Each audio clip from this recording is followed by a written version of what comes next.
Belum mulai bahkan. Ini baru pemanasan. Sudah panik mukamu. Buka surah Hud ayat 7, kamu baca di sini. Lihat, saking bohongnya dia. Dialah yang telah menciptakan langit dan bumi dalam 6 masa serta arasnya di atas air untuk menguji kamu. Sekarang saya tanya, kalau Allah tidak butuh tempat, buat apa dia butuh air? Dan air ini untuk naruh aras. Allah, kamu di atas air. Siapa dia, Nyi Roro Kidul? Baca dong, saya pakai dalil dari tadi. Kamu ada nggak bahas Quranmu? Sedikit pun nggak ada. Saya paling nggak suka dengan Islam yang malu dengan Qurannya. Masa Allah dibilang nggak punya tempat? Di record nggak teman-teman tadi? Berarti Allah itu tunawisma. Kemudian saya mau tanya sama kamu. Kamu bilang katanya kamu malu menyembah telanjang. Kamu jangan lupa nanti di hari kiamat kamu itu tidak beralas kaki, telanjang dan kulup. Percuma kamu sunat, nanti kamu jadi balik lagi berkulup. Kenapa? Karena Muhammad bahkan tidak sunat untuk nemenin Muhammad. Beder. Ini datanya, hadisnya. Lihat, telah menceritakan kepadaku. Ini perawinya, ini matannya. Kita lihat isinya. Hadis riwayat Muslim dikatakan apa? Manusia dikumpulkan pada hari kiamat dalam keadaan tidak beralas kaki. Kamu murtad dari Islam sekarang. Karena kamu bilang katanya nggak mau menyembah Allah dalam keadaan telanjang. Kamu murtad loh. Faruk.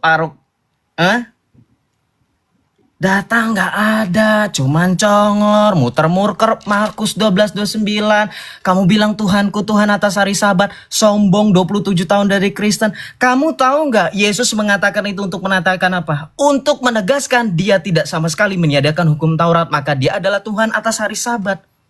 Dan ketika Yesus disalibkan untuk menunjukkan dia adalah Tuhan atas hari Sabat itu, maka dia bangkit pada hari ketiga, hari Minggu pagi-pagi betul, untuk menunjukkan dia bukan hanya atas hari Sabtu seperti yang kamu tuduhkan. Kenapa? Karena lihat di sini. Kamu bilang kamu Kristen 27 tahun lebih. Kamu baca nggak di dalam Alkitabmu? Saya nggak percaya kamu pergi ke gereja. Saya yakin kamu mungkin ya mabok-mabokan. Kamu butuh istri lebih dari 4 karena kamu nggak tahan jadi Kristen hanya monogami. Nih, perhatikan ya. Di sini Yesus itu mengatakan apa? Dalam perjamuan Yesus itu mengatakan apa? Ingatlah ya. Ingatlah akan daku. Artinya apa? Yesus itu menetapkan perjamuan Tuhan itu untuk sebagai peringatan akan Yesus. Apakah orang Kristen hanya memperingati Yesus sekali dalam seminggu? Tidak, Faruk. Kamu kan Kristen.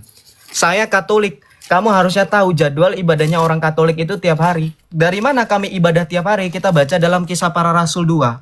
Cara hidup jemaat yang pertama. Ini Islam nggak tahu apa-apa. Baca Kisah Para Rasul 2 ayat 46. Dengan bertekun dan dalam sehati mereka berkumpul tiap-tiap hari dalam bait Allah. Mereka memecah roti di rumah masing-masing secara bergiliran dan makan bersama-sama dengan gembira dan tulus hati. Kami ada misa harian, kami ada misa mingguan. Ada tetap misa di hari Sabtu, ada tetap misa di hari Minggu. Kenapa harus hari Sabat? Kamu balik lagi di dalam kitab Kejadian. Hari Sabat adalah hari di mana untuk khusus bagi Tuhan. Baca di sini. Nih. Lalu Allah memberkati hari ke-7 lalu menguduskannya karena pada hari itulah ia berhenti dari segala pekerjaan penciptaan. Jadi kamu Kristen abal-abal, bohong kamu. Balik lagi, kamu tanya mengenai Tritunggal. Saya sudah jawab tadi.